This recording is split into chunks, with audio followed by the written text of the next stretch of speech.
Hello friends, welcome to my channel. आज आप बनावीशुं मगज। एकदम सरस जेम बार मळे छे ए रीतनो ज मगज तैयार थशे। जो तमे मारी चेनल पर नवा हो तो मारी चेनल ने सब्सक्राइब करजो, जेथी आवनारी नवी विडियोनी नोटिफिकेशन तमने सौथी पहेला मळी शके। तो चालो आपणे रेसिपी स्टार्ट करीशुं। तो आपणुं मेन इंग्रीडियंट्स छे बेसन एटले के चणानो लोट। तो आमां आपणे करकरो चणानो लोट लेवानो छे। पण जो तमारी पासे करकरो चणानो लोट ना होय तो तमे एक वाटकी में 1 टेबल स्पून सोजी आ मापथी मिक्स करीने लोटने करकरो बनावी शको छो। एनुं पण टेक्स्चर सरस आवे छे। हवे अहींया मैं घी लीधुं छे 1 वाटकी। तमे तमारा घरनी कोई पण वाटकी अथवा कपनुं माप सेट करी शको छो। तो 2 वाटकी बेसननी सामे आपणे 1 वाटकी घी लेवानुं छे। हवे आपणे एक कढ़ाई गरम करवा मूकीशुं। हवे आपणे जे 1 वाटकी घी लीधुं छे एमांथी ज आपणे घी लेवानुं छे। तो 2 चमचा आपणे आमां पहेला घी नाखीशुं। हवे आपणे घीने सहेज गरम थवा दईशुं। त्यारबाद आपणे एमां चणानो लोट नाखीशुं। तो अहींया आपणे बंने वाटकी जे चणानो लोट छे ए बंने वाटकी नाखी देवानो छे अने आ बेसनने आपणे एकदम सारी रीते शेकवानो छे। गैसनी फ्लेम आपणे लो टू मीडियम राखीशुं अने सतत आ रीते हलावता जईने बेसनने आपणे शेकवानुं छे। तो जेम जेम बेसन शेकाशे एम एमांथी सरस सुगंध आववा लागशे अने एनो कलर पण थोड़ो चेन्ज थई जशे।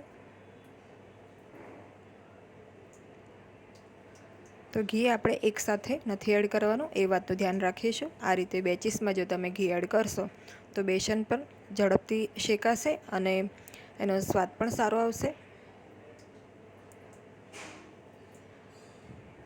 तो आ बेसनने शेकवुं प्रोपर रीते ए खूब ज जरूरी छे। तो टोटल आ बेसन शेकवामां आपणने 25 થી 30 मिनिट थशे। पहला आपणे 7 થી 10 मिनिट सुधी आ रीते हलावता रहीने बेसनने शेकवानुं छे। हवे अहींया 8 થી 10 मिनिट थई गई छे। हवे आपणे आमां बीजा 2 चमचा घी एड करीशुं।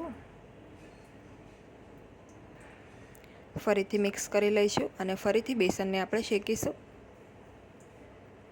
तो आ रीते तमारे बेचीसमां थोड़ी थोड़ी वारमां घी एड करवानुं छे अने आपणे बधुं ज घी नथी यूज करवानुं। पोणा भागनुं घी आपणे आमां एड करीशुं अने पा भागनुं घी बाकी राखीशुं, एटले के पा वाटकी जेटલું घी आपणे बाकी राखीशुं।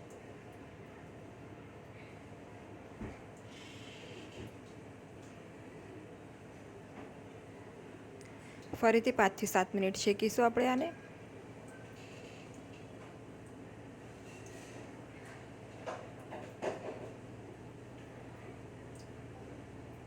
हवे 5 થી 10 मिनिट बाद आपणे फरीथी आमां घी एड करवानुं छे।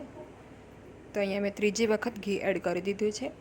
तमे जोई शको छो जे बेसननुं टेक्स्चर छे एकदम आ रीते लिक्विडी थई जशे अने आमां फॉर्म पण थोड़ा आववा लागशे, बबल्स थवा लागशे। तो आने आपणे खूब ज सारी रीते शेकवानो छे। लोट एकदम हलको थई जशे।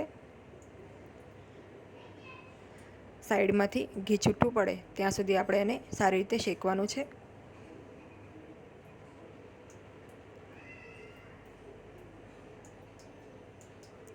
तो अहींया मैं पोणा भागनुं घी यूज करी लीधुं छे।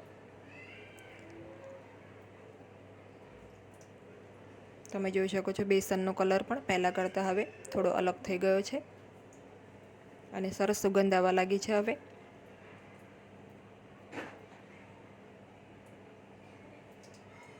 तो आ रीते सतत आपणे हलावता रहेवानुं छे जेथी बेसन नीचे ચોંટે नहीं, बळे नहीं।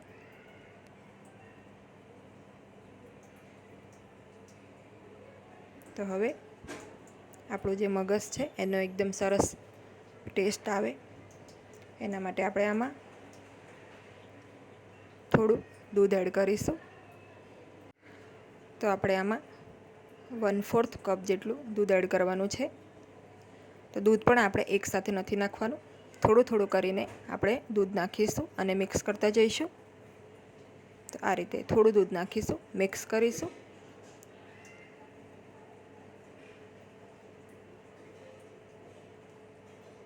થોડી વાર પછી આપણે ફરીથી દૂધ નાખવાનું છે અને મિક્સ કરવાનું છે. તો આ રીતે દૂધ પણ આપણે એકસાથે નથી નાખવાનું, બેચીસમાં આ રીતે થોડું થોડું કરીને દૂધ એડ કરીશું તો સારી રીતે દૂધ પણ એબ્ઝોર્બ થઈ જશે બેસનમાં અને બેસનનું ટેક્સચર એકદમ સરસ કણીદાર થઈ જશે. તો કોઈપણ પ્રકારના માવા નાખ્યા વગર પણ મગસનો સ્વાદ એકદમ સરસ આવશે.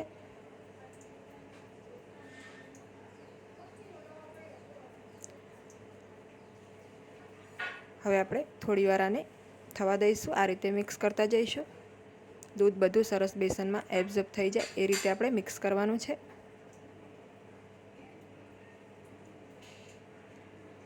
તો હવે સરસ દૂધ મિક્સ થઈ ગયું છે, તમે જોઈ શકો છો, અને એનું ટેક્સચર પણ સરસ કણીદાર થઈ ગયું છે.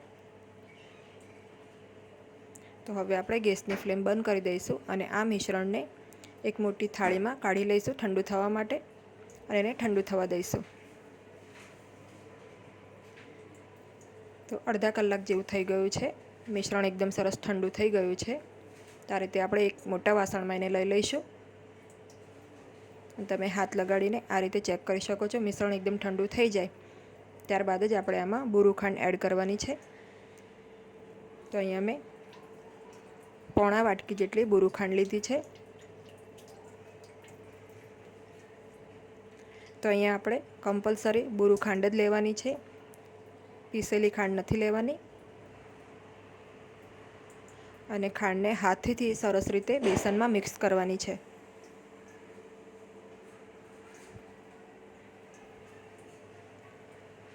તો 2 વાટકી બેસનની સામે આપણે 1 વાટકી ઘી લીધું છે અને સાથે પોણા વાટકી જેટલી બુરું ખાંડ લીધી છે.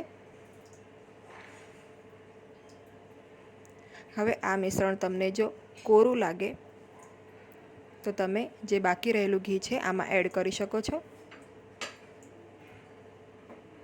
આપણે બધી ખાંડ બરાબર મિક્સ કરી લેવાની.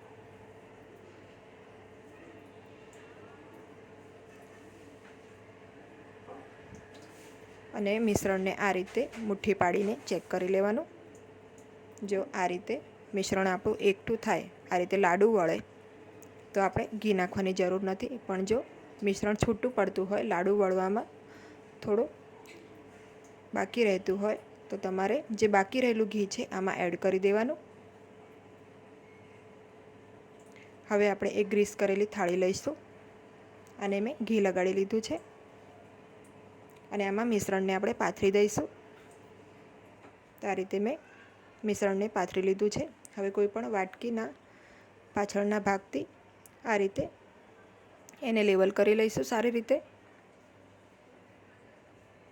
થોડું હળવે હાથે પ્રેસ કરીશું એટલે સરસ લેવલ થઈ જશે. હવે આની ઉપર તમે અહીંયા મેં ચારોળી યુઝ કરી છે, તમે કોઈ પણ ડ્રાયફ્રૂટની કતરણ પણ નાખી શકો છો. પિસ્તા, બદામ, તમને મનગમતા જે પણ ડ્રાયફ્રૂટ હોય એની તમે કતરણ નાખી શકો છો. હવે એ જ વાટકીની મદદથી આપણે આને હળવે હાથે પ્રેસ કરીશું, જેથી જે પણ આપણે ચારોળી નાખી છે એ સરસ બેસનમાં સેટ થઈ જાય. હળવે હાથે થોડું થોડું પ્રેસ કરી લેવાનું. તો અહીંયા મેં પ્રેસ કરી લીધું છે. હવે આપણે આને 4 થી 5 કલાક માટે રેસ્ટ આપીશું, જેથી આપણું જે મગસ છે સરસ સેટ થઈ જાય.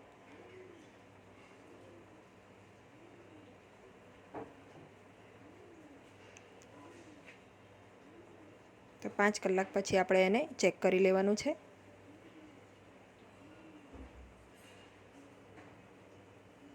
હવે અહીંયા 5 કલાક થઈ ગયા છે, તમે જોઈ શકો છો એકદમ સરસ રીતે આપણું જે મગસ છે સેટ થઈ ગયું છે. હવે નાઈફની મદદથી આપણે એના મનગમતા શેપમાં કટ કરી લઈશું.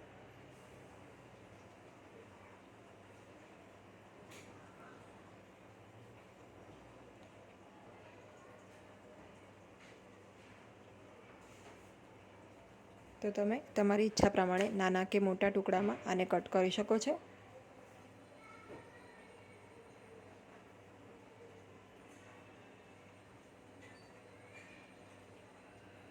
તો આ મીઠાઈ એકદમ ઇઝી છે અને એકદમ ફટાફટ બની જાય છે, તથા ઘરની એકદમ સરસ ચોખ્ખી આપણને મીઠાઈ ખાવા મળે છે.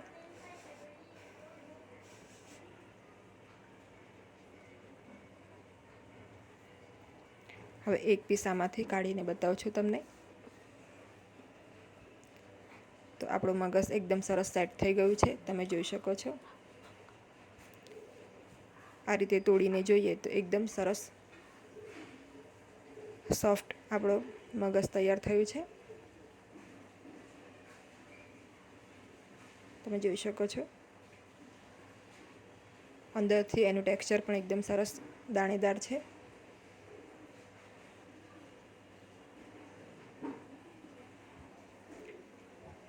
તો જો તમને આજની મારી આ રેસીપી ગમી હોય તો એક વખત જરૂરથી ટ્રાય કરજો। વિડીયોને લાઇક કરજો, શેર કરજો અને મારી ચેનલને સબસ્ક્રાઈબ કરજો।